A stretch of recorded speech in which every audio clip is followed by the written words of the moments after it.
शपथविधी आणि वेगवेगळे खाते, त्याच्याबद्दलच्या चर्चा या सगळ्या गोष्टी आपण पाहतोय, ऐकतोय. पण आता याच्यामध्ये तिसरा एक वेगळीच एक गोष्ट किंवा एक गणित आपण म्हणू शकतो, ते पुढे येताना दिसतंय. कारण शिंदे कुठे ना कुठे नाराजीच्या ज्या मूडमध्ये होते, तो मूड त्यांचा आता नमलाय. त्यांनी माघार घेतली कुठे ना कुठे असं बोललं जातंय आणि विशेष म्हणजे त्यांनी माघार घेतल्यानंतर अशी एक शक्यता वर्तवली जात होती, की उपमुख्यमंत्री सोबत जे काही इतर महत्त्वाची खाती आहेत, तीही त्यांच्या नावावर केली जाऊ शकतात, त्यांच्याकडे दिली जाऊ शकतात. याच्यामुळे कुठेतरी असुरक्षितता तयार झाली असावी आणि अजितदादा पुन्हा दिल्लीवारी करून वेगवेगळे गणितं, वेगवेगळे डाव टाकण्याचा प्रयत्न करताय. आता ती गोष्ट भारतीय जनता पक्षासाठी निश्चितच एक काळजीची गोष्ट म्हणावी लागेल किंवा मग असंही म्हणता येईल, की डोकेदुखी असंही आपण त्याला म्हणू शकतो काळजीपेक्षा.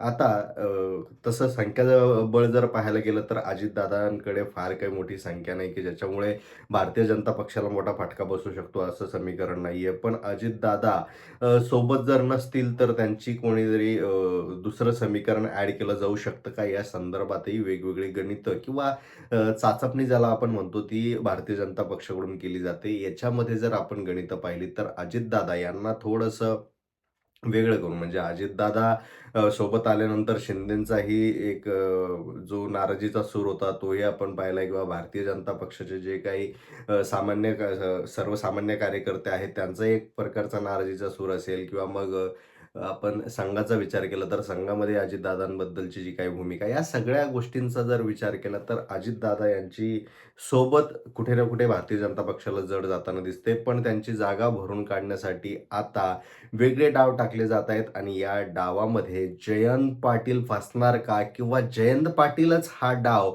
कुठे ना कुठे त्यांच्याकडून टाकून घेतायत का? हाही एक नवा चर्चेचा विषय यायला लागलाय. खरोखरच जयंत पाटील यांची गणितं काय असतील? ते खरोखरच असे डाव टाकू शकतात का? आणि जर असे डाव टाकले जात असतील किंवा भारतीय जनता पक्ष असा डाव टाकत असेल, तर याचं गणित, याचे परिणाम कसे होणार आहे? आणि हा डाव कोणावर उलटा फेरणार आहे, या सगळ्या विषयी या व्हिडिओच्या माध्यमातून चर्चा करूया. नमस्कार, मी सूरजकुमार उषाबाई सुधाकर आणि तुम्ही पाहताय बोल बिंदास्त. अर्थात अजूनही तुम्ही आपल्या चॅनलला सबस्क्राईब केलं नसेल, तर आत्ताच सबस्क्राईब करा आणि बटन दाबा. नोटिफिकेशन तुम्हाला वेळेवर येईल. आता राहिला हा प्रश्न, की जयंत पाटील. आता जयंत पाटलांचं एकंदरीत जर आपण गोष्ट लक्षात घेतली, तर आतापर्यंत पक्ष बांधणीसाठी त्यांनी घेतलेल्या ज्या काही भूमिका आहेत, त्या अत्यंत महत्त्वाच्या आहेत, निर्णायक आहेत. पक्षवाढीसाठी त्यांनी केलेले प्रयत्न, विशेष म्हणजे अजितदादा बाजूला गेल्यानंतरही पक्षाला सांभाळण्याची जी काही भूमिका आहे, शरद पवारांच्या सोबतीला उभं राहून ती पूर्णपणे समर्थपणे पाळणारे जे काही नाव आहे, व्यक्तिमत्व आहे, ते म्हणजे जयंत पाटील यांच्याबद्दल काही शंकाच नाही. पण आता जेव्हा बाळामामा म्हात्रे हे देवेंद्र फडणवीस यांच्या भेटीला गेले, त्याच्यानंतर मात्र वेगवेगळ्या चर्चा व्हायला लागल्या.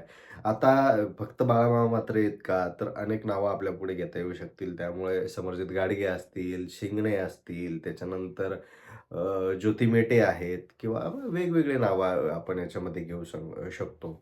अ, पण आता अर्थात पराभव झाल्यानंतर ही सगळी नावं ज्या पद्धतीनं पुढे येत आहे आणि भारतीय जनता पक्षाच्या बाजूने जाण्याचा विचार करताय, याच्या पाठीमागे त्यांचे राजकीय हेतू आणि राजकीय परस्पर स्वार्थ असू शकतो. पण जयंत पाटलाचं काय? म्हणजे जयंत पाटलाचं तसं काही समीकरण आपल्याला दिसत नाही. कारण त्यांना जर स्वार्थच साधायचा असतं, तर 2019-14 कितीतरी त्यांच्याकडे चान्सेस होते.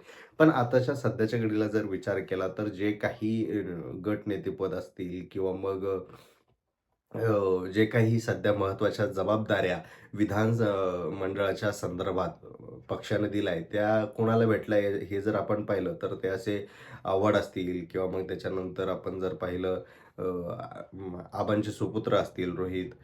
हे जर सगळे गणितं पाहिले, तर या सगळ्या गणितात आपल्याला एक गोष्ट लक्षात येते, की ही जी पदं आहेत, ही पदं देण्यापाठीमागचं गणित काय? ओबीसी एक वेगळं समीकरण सेट केलं जातंय का? हा एक वेगळा मुद्दा आहे. पण याच्यामध्येही जयंत पाटलांना विशेष म्हणजे काही मिळालं नाही. म्हणजे विधानसभेतही जेव्हा आता हे विरोधी पक्ष नेता त्यांना मिळतं किंवा भेटत नाही किंवा हा भाग वेगळा. पण आता या परिस्थितीतही इतक्या मोठ्या नेत्याला काहीच न भेटणं, किंवा एकंदरीत राजकारणाचं त्यांचं राजकारण थांबलंय का? म्हणजे शरद पवारांचे जे काही डाव आहे विधानसभेचे सगळे पलटले आहेत आणि हे डाव पलटल्यानंतर कधीही म्हणजे त्यांनी असंही सांगितलंय, की याच्यानंतर मी थेट निवडणुकीत सहभागी असणार नाही, समाजकार्यात सहभागी असणार आहे.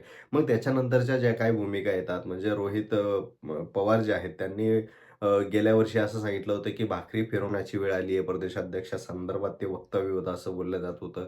आता या सगळ्या गणितात किंवा हे जे काही 4-5 मुद्दे आपण पाहिले, या 4-5 मुद्द्यांमध्ये महत्त्वाची गोष्ट म्हणजे टार्गेट पॉइंटवर एकच व्यक्ती आहे, तो म्हणजे जयंत पाटील.